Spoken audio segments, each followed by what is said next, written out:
मेला मैदान में हम एकत्रित हैं। राम लल्ला तो नहीं आए हैं, वो तो अयोध्या में बैठ गए हैं, लेकिन सही में राम राज्य क्या होता है और क्या नहीं होता है, ये सवाल पूछते हुए आज जो हजारों की तादाद में देश भर के और पंजाब के गुरु गोविंद सिंह की सेना बन के आए हुए तमाम किसान मजदूरों को हम जिंदाबाद करते हैं, सलाम करते हैं। आज हम लोग जानते हैं कि महिलाओं की तरफ से जब मैं खड़ी हूँ, महिलाएं हमारी सैकड़ों की तादाद में पूरी धूप में इस महापंचायत पे बैठी रही है।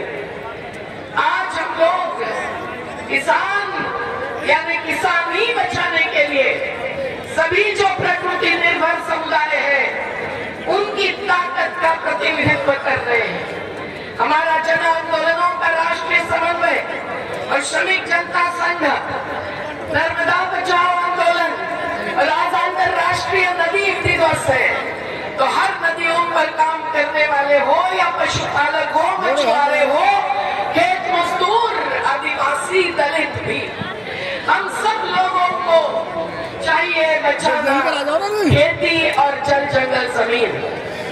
आज नर्मदा से सतलज तक की नदी कैसी बह रही है, क्यों कैंसर ग्रस्त हो रहे हैं क्षेत्र, ये सब का कारण है कॉर्पोरेटीकरण। विकास में कॉर्पोरेटीकरण की घुसपैठ, जब 750 शहीद हो गए हमारे किसान मजदूर और 3 कानून वापस किए, तब भी अभी रुका नहीं है। बिल गेट्स के हाथ में जो 42,000 एकड़ का अमेरिका का जमींदार है, उसके हाथ में जबकि भू अभिलेख का कारनामा दिया है, उन्होंने पूरे दुनिया के बीच के बाजार पर जबकि कब्जा करने की पूरी साजिश चलाई है। तो अफ्रीका के बाद या भारत की भी खेती हम बर्बाद करने देंगे?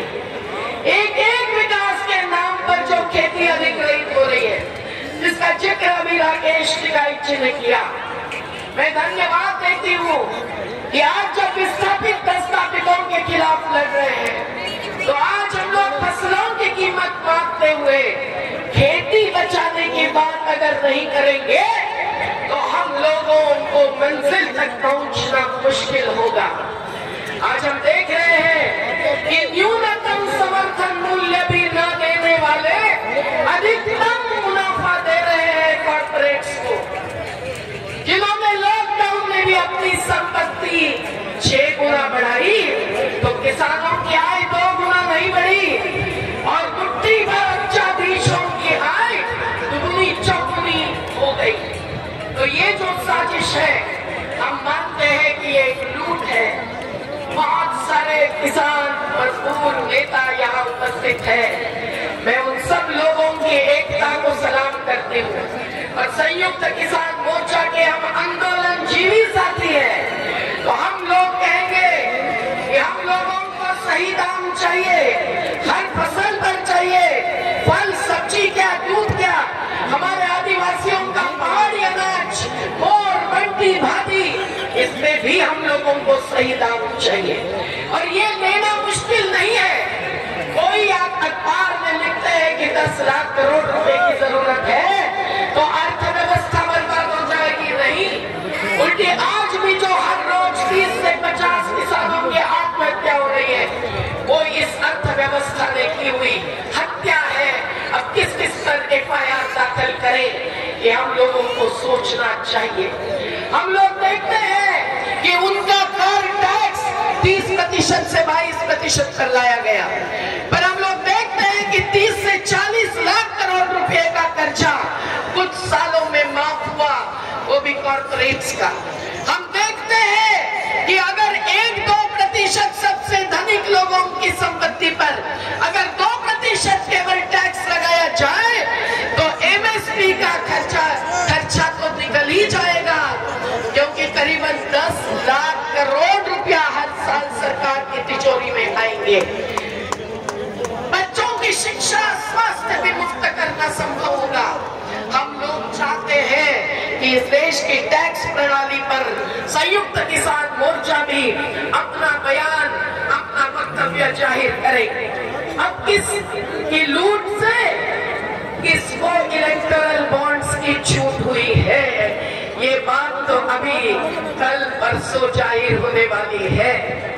और हम लोग मानते हैं कि ये केवल चुनावी बॉन्ड नहीं है, ये जिंदगी भर के राजनीति और अर्थनीति के नाम पर कॉर्पोरेट्स के बीच में जो बॉन्ड है, जो गठजोड़ है, वही कारण है कि जिसके कारण फसल बीमा में 50-55 हजार करोड़ रुपए की कमाई हो गई उनकी, और वो आत्महत्या हुई ही नहीं है मोदी काल में। ऐसा एक सांसद निशिकांत दुबे जैसे के द्वारा कहते हैं, तो एक झूठ, ये झूठ भी लूट के कारण और लूट के लिए हो रही है।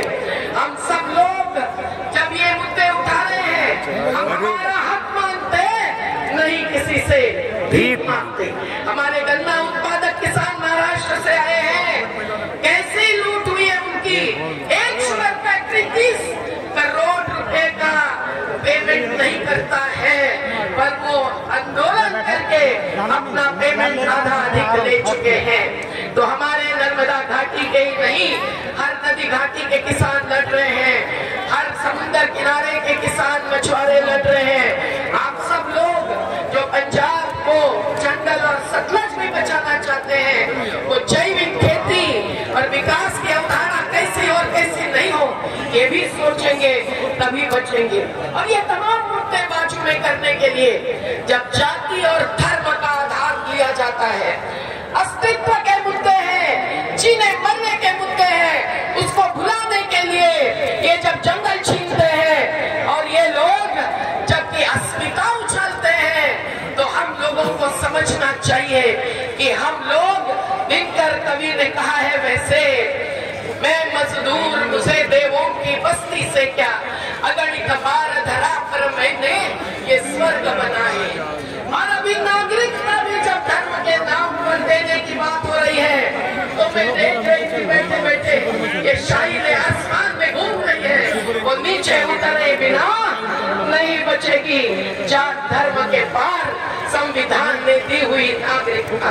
तो सब मुद्दों को एकत्रित करके संयुक्त किसान मोर्चा जबकि अपना संकल्प उठा चुका है, तो 16 अप्रैल आने वाली रामनवमी के दिन मध्य प्रदेश हो या उत्तर प्रदेश हो, किसी भी राज्य में हिंसा नहीं होनी चाहिए, ये चेतावनी हम आज मोदी सरकार को दे रहे हैं। और हम देख रहे हैं कि कौन सा राजनीतिक दल इस संयुक्त जाहिर हुए संकल्प पत्र के एक एक मुद्दे को अपने घोषणा पत्र में शामिल करता है और कौन नहीं करता है उसे कुचलता है।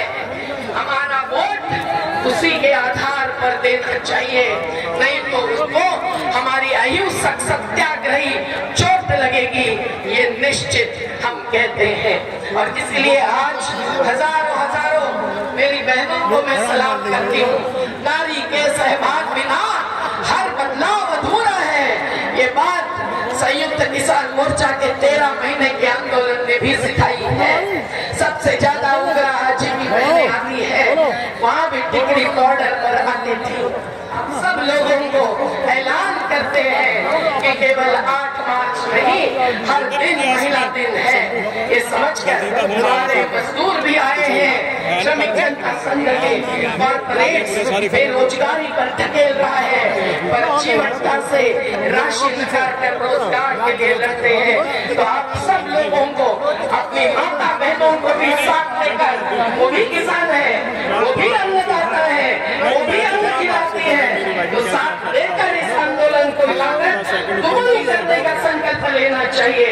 और जो राजनीतिक दल इस संकल्प के हर मुद्दे को अपने घोषणा पत्र में लाएगा, उसका ही चुनाव होगा। ये चुनाव एक चुनौती है, ये कहते हुए हम इतना ही कहेंगे, लड़ेंगे जीतेंगे। जिनको लगता है जीतेंगे वही जात धर्म के पार, हिंदू मुस्लिम सिख ईसाई आपस में बहन भाई, ये कहते हुए मुट्ठी बंद करके जवाब दे दे, जीतेंगे या हारेंगे।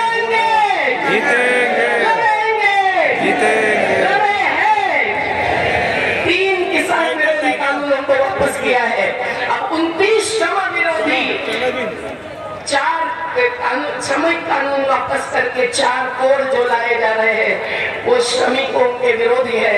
हम उसके भी मुर्दाबाद करते हैं और हम सब एक है। तो कौन बनाता हिंदुस्तान? भारत का मजदूर किसान। और कौन खिलाता हिंदुस्तान?